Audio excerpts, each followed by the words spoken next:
बड़े संत जन कहकर गए हैं, ज्ञानी जन कहकर गए हैं कि अगर संग भला है तो हर कार्य भला होता हुआ चला जाएगा। अगर संगत अच्छी है तो हर कार्य अपने आप अच्छा होता हुआ चला जाएगा। इसलिए हम भी सबसे पहले अपने बच्चों की संगत देखते हैं। संग कैसा है, कैसे लोगों से संगत बनाई है, कैसे लोगों के साथ उठते हैं, कैसे लोगों को मित्र बना रखा है, कैसे लोगों से बात करते हैं और कैसे लोगों के साथ रहते हैं। कहते हैं ना,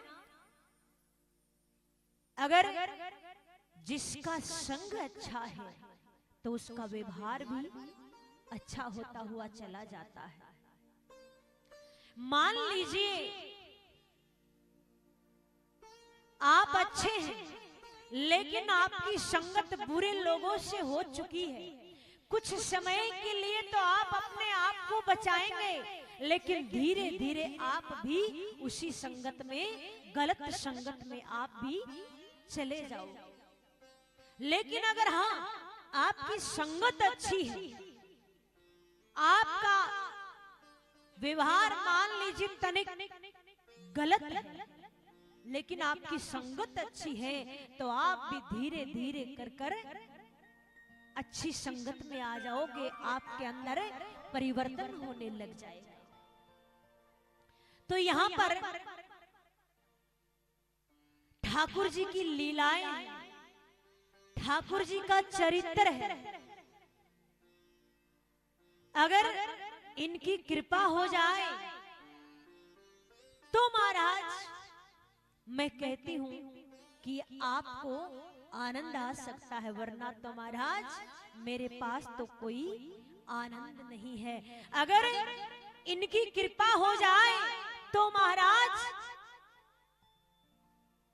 आपको सुनने में और झूमने में, यहाँ बैठकर कथा श्रवण जो कर रहे हो, कथा में मन लगने में जो आनंद आपको मिलेगा, वो यदि प्राप्त हो जाए तो ये मैं मानूंगी कि मेरे कन्हैया की विशेष कृपा आपको प्राप्त हुई है, वरना तो महाराज मेरे पास कोई ज्ञान नहीं है।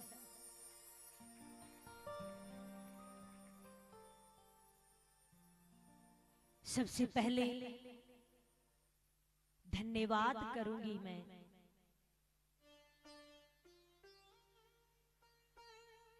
बंगाल के निवासियों का, बंगाल के भक्तों का। उसके बाद धन्यवाद करूंगी जो हमारे पंडित जी भैया हैं, नाम तो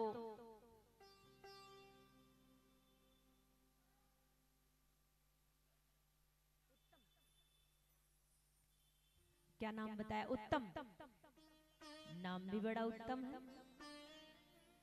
बड़े भैया उत्तम जी का,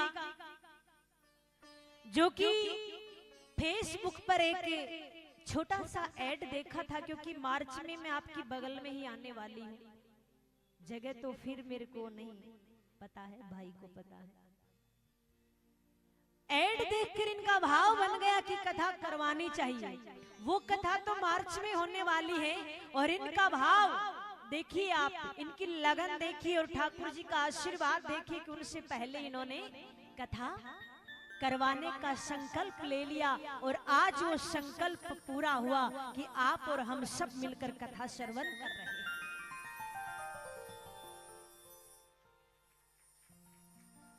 धन्यवाद करना चाहूंगी सभी मारवाड़ियों का, जो कि उत्तम भैया का हौसला बढ़ाने में सभी मारवाड़ियों का बड़ा हाथ है, बड़ा सहयोग है। मारवाड़ी भी सारे, कोई जयपुर के पास से हैं, कोई झुंझुनू के पास से हैं, कोई सीकर के पास से हैं। तो शायद ये ऐसा सुनकर ऐसा प्रतीत हो रहा है कि शायद कथा में कुछ अलग ही आनंद आने वाला है। कहते हैं ना कि कुछ वो जो अपने वाली भाषा समझने वाला सामने वाला मिल जाता है तो बात करने में कुछ आनंद ही अलग आता है। इसलिए ये बंगाल में शायद ठाकुर जी की कोई विशेष कृपा हुई है जो आज ये ऐसा सुंदर अवसर आया है ताकि हम 7 दिन तक सब मिलकर श्रीमद् भागवत जी का रसपान करेंगे। ये बड़ी अद्भुत कृपा हुई है। और मैं तो आने से पहले ये सोच रही थी, पता नहीं जा तो रही हूं, कैसे भक्त मिलेंगे, कैसे रह पाएंगे, क्या पता उनकी भाषा हमारे समझ आएगी कि नहीं आएगी। क्योंकि कई बार ऐसा हो जाता है ना कि हम बोलते हैं लेकिन 2-4 बार कोई बात बोलते हैं तो एक बात समझ आती है।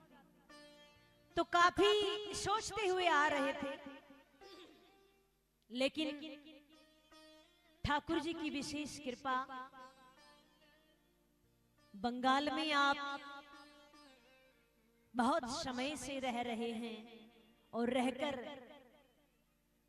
इतनी दूर दूर से यहाँ अपने कारोबार को चला रहे हो और भगवान में बड़ी श्रद्धा है।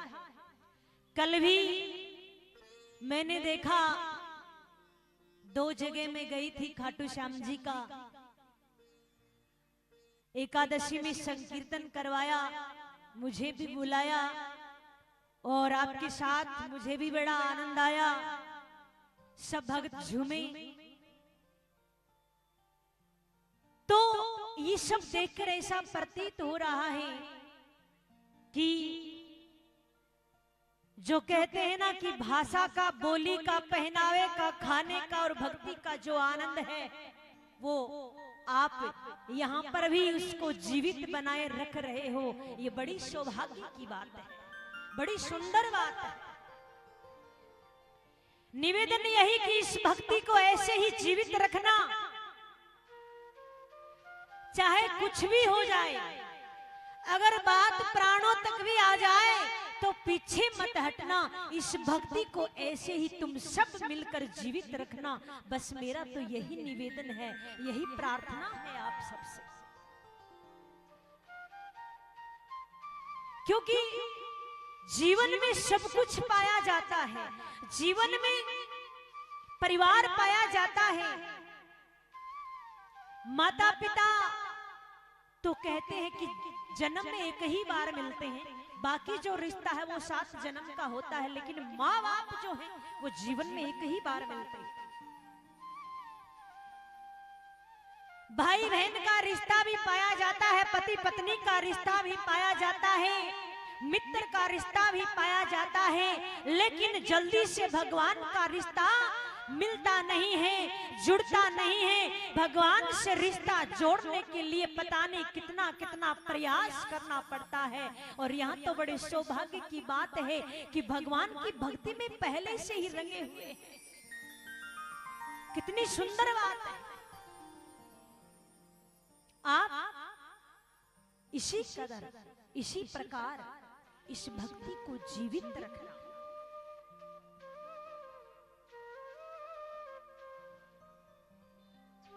आप जिस स्थान पर बैठकर कथा श्रवण कर रहे हैं,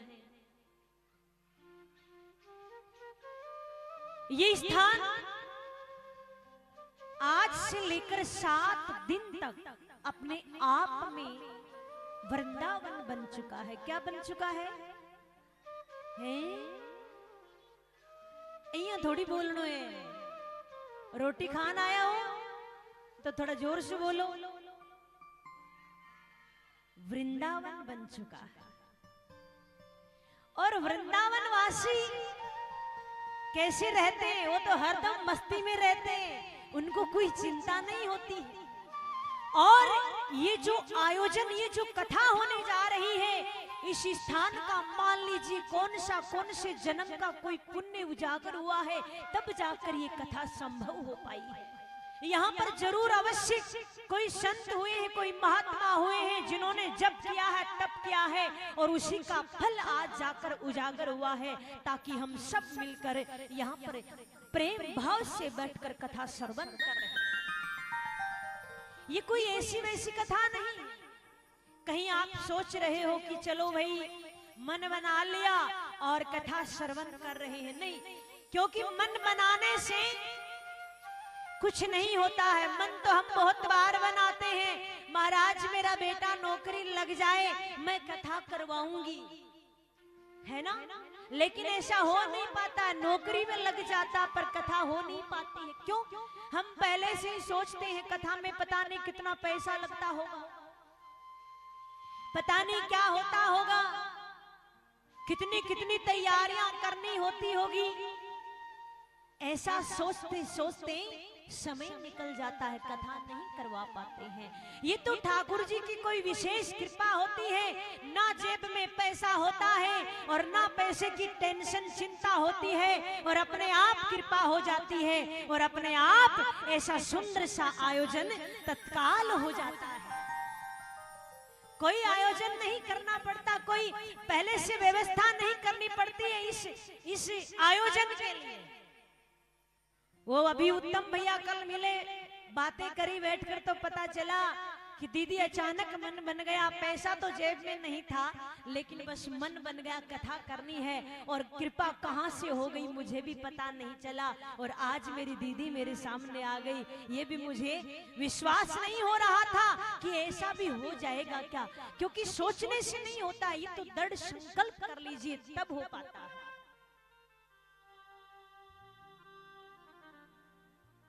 सब आज से लेकर 7 दिन तक इस मन को कन्हैया के रंग में रंगते हुए, कन्हैया के चरणों में लगाते हुए, और चारों ओर से ध्यान हटाते हुए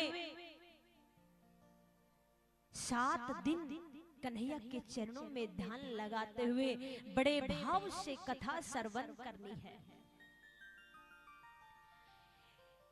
इस कथा का एक एक शब्द आपका जीवन बदल सकता है अगर आपने ये कथा बड़े भाव से ध्यान से श्रवण करी तो। समय पे आना है और सुंदर तरीके से इस कथा को श्रवण करना है।